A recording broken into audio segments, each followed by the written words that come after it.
So hello my dear friends, welcome back to another lecture जिसमें हम पढ़ेंगे Dalton's law of partial pressure और Avogadro law के बारे में। तो शुरू करते हैं इसके साथ हम। चलिए, सबसे पहले हम Dalton's law of partial pressure पढ़ते हैं।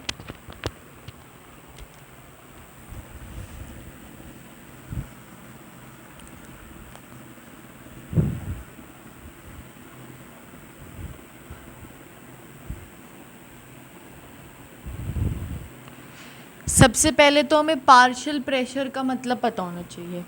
तो सबसे पहले हम पार्शियल प्रेशर की डेफिनेशन लिखते हैं।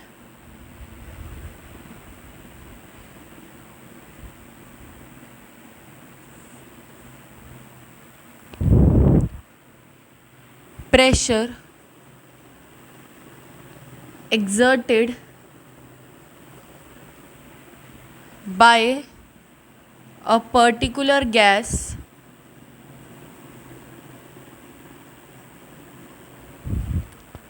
pressure exerted by a particular gas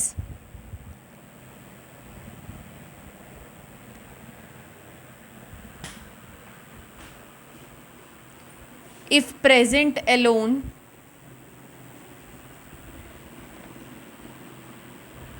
in the vessel under similar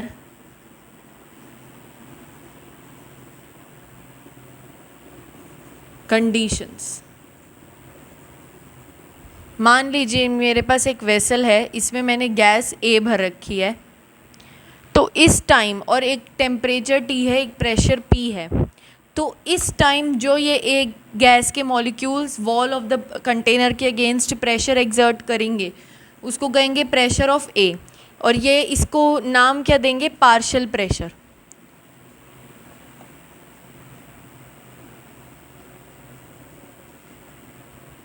हालांकि ये तो एक तरीके से देखा जाए तो ये प्रेशर ऑफ ए ही है, तो यहाँ पे पार्शियल वर्ड क्यों यूज़ हुआ?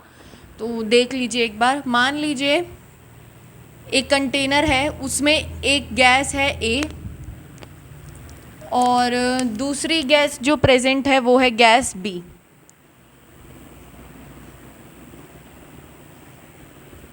तो अगर मुझे निकालना है कि इस कंटेनर में गैस ए कितना प्रेशर एक्सर्ट कर रही है, मान लीजिए इसमें इसके 3 मॉलिक्यूल्स प्रेजेंट हैं, और इस कंटेनर में जब ये सिर्फ कंटेनर में ये प्रेजेंट थी तभी भी इसके 3 ही मॉलिक्यूल्स थे। अगर ये सिंगली प्रेजेंट है, अगर ये किसी दूसरी गैस के साथ प्रेजेंट है तभी भी इसके 3 ही मॉलिक्यूल्स मान लीजिए।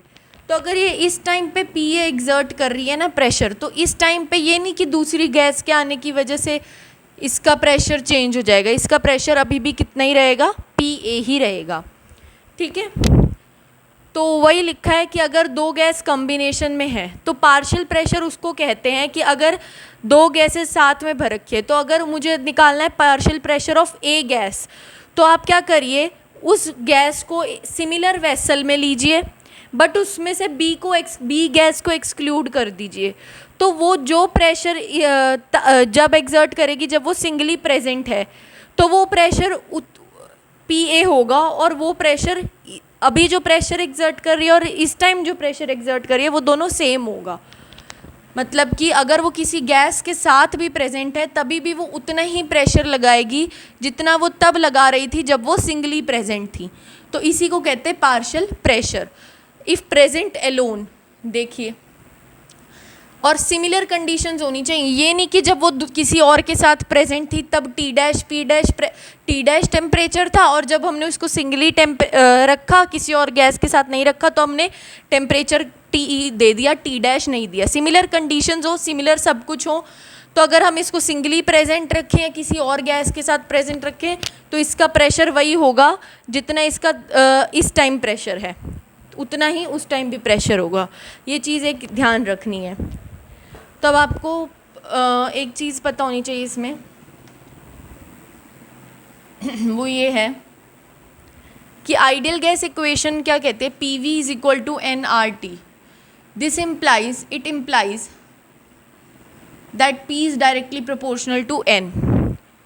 That means P1 is equal to KN1 या PA. PB will be equal to KNB. और मान लीजिए एक वेसल है जिसमें गैस A भी प्रेजेंट है और गैस B भी प्रेजेंट है, तो total pressure present in the total pressure जो कंटेनर के अंदर होता है वो होता है scalar addition of the individual pressures, या फिर इसको मतलब स्केलर एडिशन कर दो. दैट मीन्स अगर आप सिंपली PA और PB को ऐड कर दो तो वो PT बनाता है. तो यही डेल्टन का लॉ है कि टोटल प्रेशर जो होगा वो पार्शियल प्रेशर के सम के बराबर होगा. और PA PB क्या था, PA PB क्या था, partial pressure of the gas A and B respectively. तो डेल्टन लॉ क्या है कि total pressure in the container will be equal to algebraic sum या scalar addition of their partial pressures. ये वाला इक्वेशन डेल्टन लॉ की है. तो अब मुझे अगर PT निकालना है, that means PA plus PB, ये किसके अकॉर्डिंग है, डेल्टन लॉ के अकॉर्डिंग. KNA प्लस KNB, मैंने सिंपली PA की जगह KNA लिख दिया, तो ये क्या हो गया KNA प्लस NB. क्या हो गया ये प्रेशर टोटल, राइट. ध्यान से देखते जाइए, यहाँ से एक बहुत इंपॉर्टेंट डेरिवेशन आती है. तो PT तो क्या हो गया KNA प्लस NB, और PA क्या था KNA. तो PA अपॉन PT क्या आ जाएगा, KNA upon KNA plus NB. K से K कैंसिल, राइट.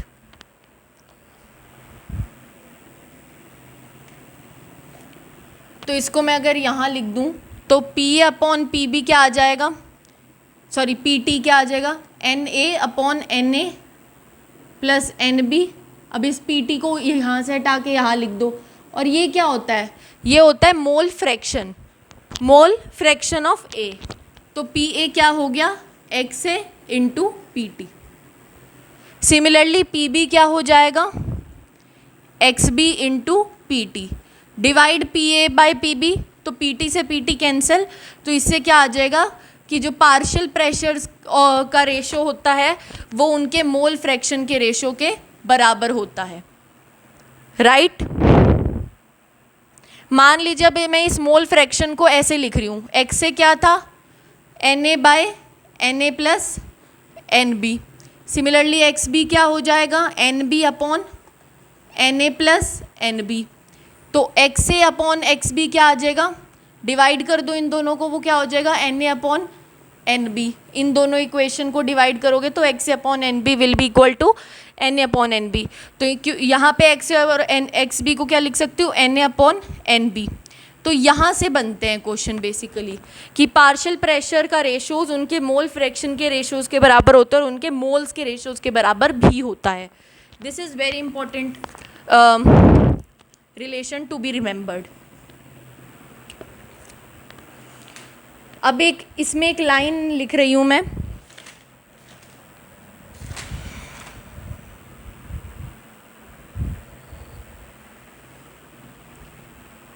तो डेल्टन लॉ सिंपली क्या कहता है कि जो प्रेशर टोटल होगा कंटेनर में वो पार्शियल प्रेशर्स के एल्जेब्रिक सम के बराबर होगा. सो ऑन चलता रहेगा ये.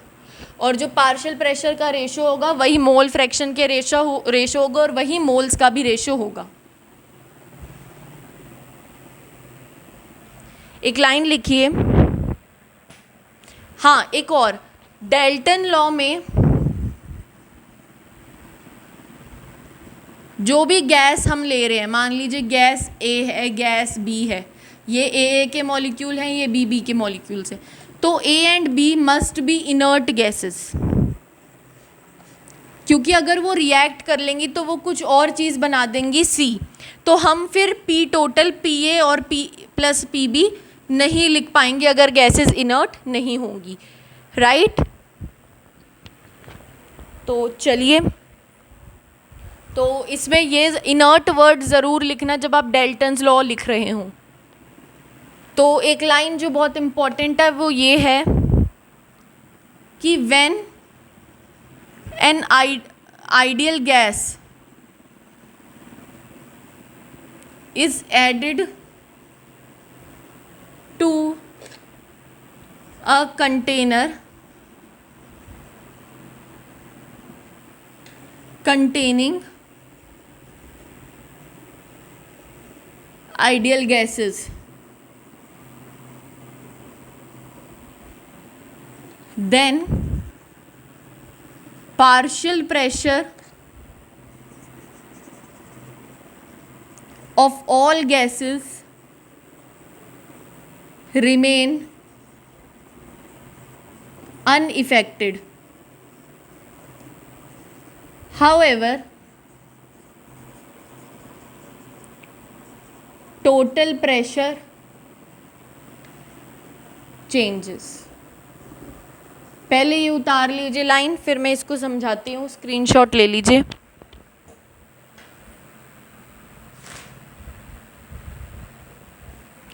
सो आई होप लिख लिया आपने. देखिए,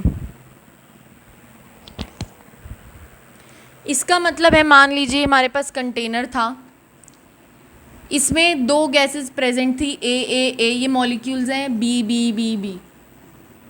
अब मैंने क्या किया, इसमें गैस इंसर्ट की सी. ए के 3 मॉलिक्यूल्स हैं, बी के 4 हैं, और मैं सी का एक मॉलिक्यूल इंसर्ट कर रही हूँ. और मैं कह रही हूँ कि ए बी सी तीनों ही इनर्ट गैसेस हैं. तो मैं ये कह रही हूँ कि इस इनर्ट गैस के ऐड होने की वजह से ए के पार्शियल प्रेशर पे, बी के पार्शियल प्रेशर पे और सी का जो खुद पार्शियल प्रेशर होगा कंटेनर के अंदर आने पर, वो अनअफेक्टेड रहेगा. ये नहीं कि अगर मैंने सी को इंसर्ट कर दिया तो पार्शियल प्रेशर ऑफ ए बदल जाएगा या पार्शियल प्रेशर ऑफ बी बदल जाएगा, बट जो टोटल प्रेशर होगा वो चेंज हो जाएगा. सिंपली क्या मतलब है इसका, पार्शियल प्रेशर क्या होता था,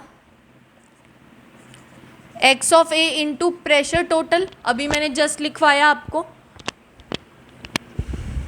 पहले तो बताइए, पहले अगर मैं प्रेशर टोटल लिखती जब से सिर्फ ए और बी थे, तो प्रेशर टोटल क्या होता, P A plus P B. अब प्रेशर टोटल क्या होगा, क्योंकि सी कंपोनेंट भी आ गया है तो मुझे इसका भी इंक्लूड करना पड़ेगा. तो टोटल प्रेशर तो क्या हो रहा है, इंक्रीज हो रहा है, क्योंकि पी सी भी अब ऐड हो गया है. तो इससे ये तो क्लियर है कि प्रेशर टोटल तो चेंज हो गई. It means pressure total change हो रहा है. तो इस इक्वेशन से तो ऐसा लगना चाहिए कि पी ए भी चेंज होगा क्योंकि प्रेशर टोटल चेंज हो रहा है. नहीं, प्रेशर टोटल अगर इंक्रीज हो रहा है क्योंकि पी सी भी अब ऐड होगा, तो आप ये सोच सकते हैं कि पी ए भी इंक्रीज होगा, बट ऐसा नहीं होता. क्यों? क्योंकि जितना पार्शियल प्रेशर में इंक्रीज आता है उतना ही मोल फ्रैक्शन में डिक्रीज आता है. तो ये इस तरीके से एडजस्ट होते हैं कि पी ए रिमेन्स कॉन्स्टेंट. दोबारा से सुन लीजिए, मान लीजिए पहले 3, ये 3 था और ये 2 था. अब ये हो सकता है कि टोटल प्रेशर इंक्रीज हो गया हो तो वो बन गया हो 3, तो मोल फ्रैक्शन अपने आप को इस तरीके से रिड्यूस करता है कि वो अब बन जाए 2, so that product still remain 6. ठीक है.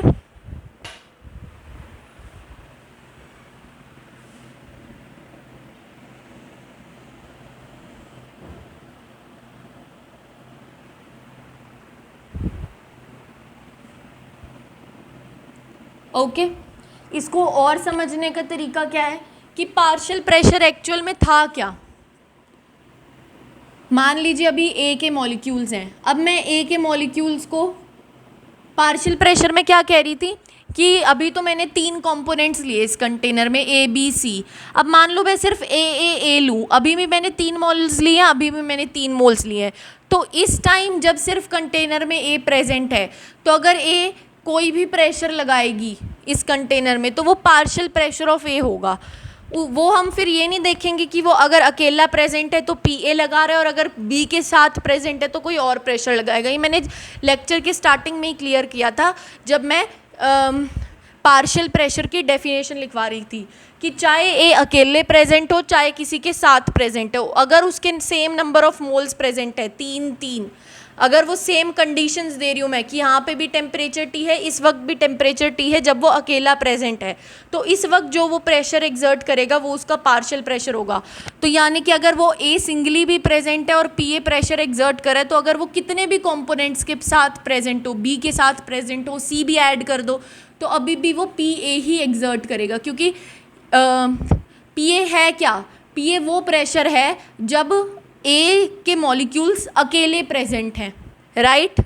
तो इसको ऐसे भी समझा जा सकता है। तो पार्शियल प्रेशर किसी भी कंपोनेंट के ऐड होने से बदलता नहीं है, हालांकि टोटल प्रेशर बदल जाता है। तो इसी के साथ डाल्टन्स लॉ खत्म होता है आपका। इसमें एक और कॉन्सेप्ट है, रुकिए, एक होता है ओपन वेसल। अभी मैं क्वेश्चंस नहीं करवाऊंगी, क्वेश्चंस बाद में करेंगे। ओपन वेसल है, मान लीजिए, मतलब ये ऊपर से ढक्कन नहीं लगा हुआ, इसका लिड नहीं है, तो जब भी कोई ओपन चीज़ होती है तो उसमें हम प्रेशर बाय डिफ़ॉल्ट 1 atm ले लेते हैं, और इसका हम वॉल्यूम तो सेम ही रहता है कंटेनर का, तो वॉल्यूम को कांस्टेंट लेते हैं। तो क्वेश्चंस ना कुछ इस प्रकार के आते हैं कि मान लीजिए मेरा कंटेनर था, ओपन कंटेनर, मैंने इसको हीटअप कर दिया, नीचे मैंने आग लगा दी तो ये हीटअप हो गया। तो जब मैंने हीटअप किया तो इसमें मान लो पहले n नंबर ऑफ़ मॉलिक्यूल्स थे, अब 1/3 ऑफ द गैस बची है। अगर आपको ऐसा कुछ क्वेश्चन मिले तो आपने क्या करना है कि मान लीजिए पहले n नंबर ऑफ़ मॉलिक्यूल्स थे और कहा कि 1/3 गैस इवेपोरेट हो गई, तो बचेगी कितनी गैस, 2/3 गैस। तो 2/3 ऑफ मोल्स बचेंगे गैस के। आपने यहाँ पे 2/3 ऑफ वॉल्यूम बचेगी गैस की, ये नहीं एज्यूम करना। 2/3 ऑफ प्रेशर बचेगा गैस का, ये नहीं एज्यूम करना। सिंपली इस क्वेश्चन को सिंपल सॉल्व ऐसे करना है कि इसमें प्रेशर को सेम मानना होता है हर टाइम, 1 atm ओपन वेसल हो, वॉल्यूम को कांस्टेंट लेना होता है, टेम्परेचर बढ़ रहा है, अब कुछ गैस मॉलिक्यूल्स ऊपर उड़ जाएंगे, और क्वेश्चन में ऐसा कुछ लिया है कि 1/3 ऑफ गैस इवेपोरेट, तो बचे, मान लो पहले n था, 1/3 इवेपोरेट हो गया, मतलब 1/3 n मोल्स इवेपोरेट हो गए, तो बचे कितने, 2/3 n मोल्स बचे। तो इस क्वेश्चन इन वैरायटी को ऐसे सॉल्व करना है, मैं करवाऊंगी सॉल्व, ये जस्ट मैंने एक एग्जांपल दिया है कि अगर कभी भी ओपन वेसल वाला कोई क्वेश्चन आपको अभी टकर जाए मेरे कराने से पहले, तो आप इसको कैसे, एक आइडिया दे दिया कि प्रेशर को आप हमेशा कांस्टेंट मानेंगे 1 atm, और वेसल वॉल्यूम तो चेंज नहीं होगा हीटअप करने से, तो उसको भी आप कांस्टेंट मान लेंगे। तो Dalton's law of partial pressure होता है कंप्लीट। एक बार जल्दी से एवोगैड्रो लॉ भी देख लेते हैं। एवोगैड्रो लॉ में कुछ भी नहीं है, उसमें सिर्फ एक वर्ड लिखवाऊंगी मैं और वो लॉ ख़त्म है, उसकी कोई डेरिवेशन नहीं कराऊंगी क्योंकि बहुत इजी लॉ है। वैसे भी लॉज की डेरिवेशन नहीं आती है, मैंने पिछले लॉज की डेरिवेशन सिर्फ इसलिए करवाई थी क्योंकि उसमें आपको एक ये फॉर्मूला पता चलना था, तो तभी मैंने ये डेरिवेशन करवाई थी, क्योंकि उसकी डेरिवेशन में ये चीज़ का आपको पता चलना था कि अच्छा ये भी कोई रिलेशन होता है, और इसी से हमने ये रिलेशन भी डिराइव किया था। क्योंकि kinetic energy directly proportional to temperature होती है, तो काइनेटिक एनर्जी प्रोपोर्शनैलिटी साइन का हटाने के बाद KT के इक्वल आ जाती है। ये बताने के लिए वो फॉर्मूलेज डिराइव किए थे, इनकी डेरिवेशन कोई इम्पोर्टेंस नहीं रखती। So moving on to Avogadro's law.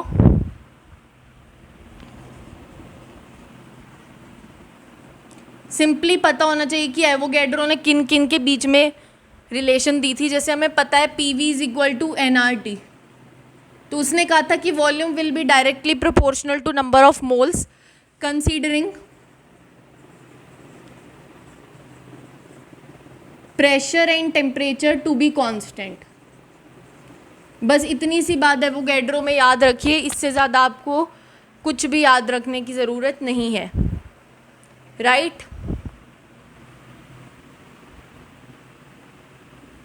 तो with this we come to end of gaseous laws, क्योंकि और कोई गैसियस लॉ नहीं बचा, हमने सारे लॉ कवर किए। Boyle's law, Charles law, Gay Lussac law, Graham's law of diffusion भी हो गया है, हालांकि उसके क्वेश्चंस रहते हैं करने। Dalton's law of partial pressure भी हो गया है, एवोगैड्रो लॉ भी हो गया है, राइट। तो इसी के साथ हम एंड करते हैं गैसियस लॉज वाला टॉपिक। तो गैसियस लॉज हमारा कंप्लीट हो गया है। अब मैंने जब आपको फर्स्ट मेरा वीडियो आया था उसमें मैंने बताया था कि मैं 10 टॉपिक्स पढ़ाऊँगी, उसमें 2 टॉपिक्स और इंक्लूड होंगे।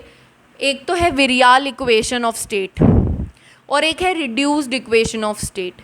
ये दोनों ही टॉपिक्स बीएससी फर्स्ट ईयर के हैं, तो जो नीट एस्पिरेंट्स हैं वो इसको ना देखें। हालांकि विरियाल इक्वेशन ऑफ स्टेट पर क्वेश्चन जेई में आया हुआ है, नीट में कभी नहीं आया शायद। तो जो बीएससी फर्स्ट ईयर के स्टूडेंट है वो देख सकते हैं इसे। नीट वालों को कोई ज़रूरत नहीं है मेरे नेक्स्ट 2 लेक्चर्स देखने की, तो अगर मन है तो देख लीजिए, तो आपकी नॉलेज ही बढ़ेगी। So with this we come to end of today's lecture on gaseous laws. इसी के साथ हमारा गैसियस लॉज पूरा कंप्लीट होता है।